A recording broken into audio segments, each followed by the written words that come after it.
Hello సలాంఅలైకుం నమస్తే. సర్వము పెరిగిన వారు, ఈ భూమి మీదకి అన్నీ తెచ్చిన వారు ఒకడు పైన పరలోకంలో ఉన్నారు. ఆ సృష్టికర్త యెహోవా చిత్తంలో జరుగుతూ ఉంటుంది. ఆయననే మనకు దారిలో నిఘా పెడతారు. మనం ఏం చేస్తాము, ఏం చేస్తున్నాము, ఏం చేయబోతున్నాము అని సర్వము వెరిగిన దేవుడు, ఆ దేవుడే మనకు కాపుల, ఆ దేవుడే రక్షణ, ఆ దేవుడే బలము, ఆ దేవుడే మనకు శాంతి సమాధానం పరిచేది. అయితే ఈ సృష్టికర్త ధర్మము ఆయనది చాలా పవిత్రమైనది, జాగ్రత్త కలిగది. చాలా జాగ్రత్త కలిగి ఉండవారికి దేవుడు పరలోకం రాజ్యం అన్నాడు, లేకపోతే నరకం అన్నాడు.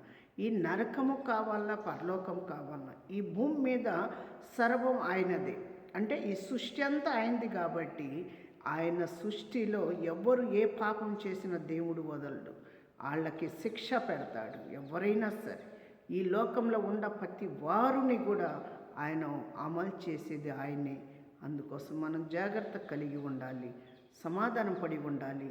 లోకంలో పాపము చేయకూడదు, దేశంతో పాపం చేయకూడదు, కుట్రతో పాపం చేయకూడదు, సమాధానం పడి ఉండాలి. ఈరోజు కష్టపడి నువ్వు సంపాదించుకో, ఒకరి కింద జీతానికి పని చేయకు, ఒకరి కింద బానిస కలిగి నువ్వు చెడు చేయకు.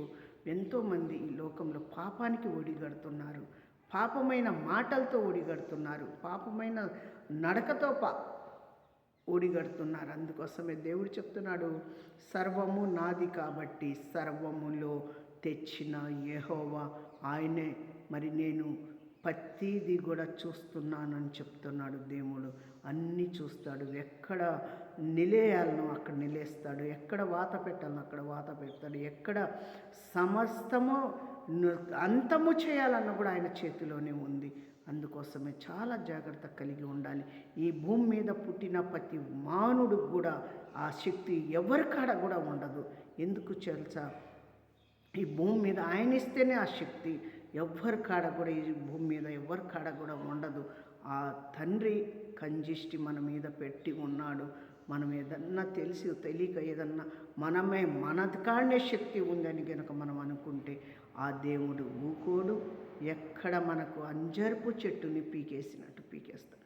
అందుకే జాగ్రత్త కలిగి ఉండాలి. నా దేవా, నా రక్షకుడా, తండ్రి యెహోవా వీరే ప్రార్థన మందిరం, మీరిచ్చిన విధానానికి మీకు వందనాలు, స్తోత్రం.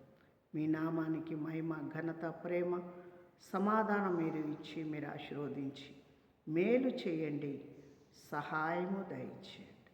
తగ్గింపు జీవితం, మారు మనసు, మంచి మనసు కలిగి జీవించాలి.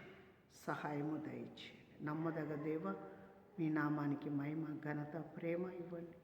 అయ్యా యేసయ్యా, ఇక్కడికి నాయన ఈ స్థలం అందున, మీ మందిరం అందున నడిచే ప్రతి వారిని కూడా మీ అభిషేకం ఇవ్వండి. మంచి ఆరోగ్యం దయచేయండి. ప్రతి శోధనలో నుంచి, ప్రతి సాతాను శోధనలో నుంచి విడుదల దయచేసి మీ నామానికి మహిమ, ఘనత, ప్రేమ తెస్తున్నారు. యేసు నామంలో అడిగి వేడుకుంటున్నాము, ఆమేన్. అందరికి వందనాలు. యేసు నామంలో అందరూ బాగుండాలని కోరుకోండి. అందరి కొరకు ప్రార్థన చేయండి.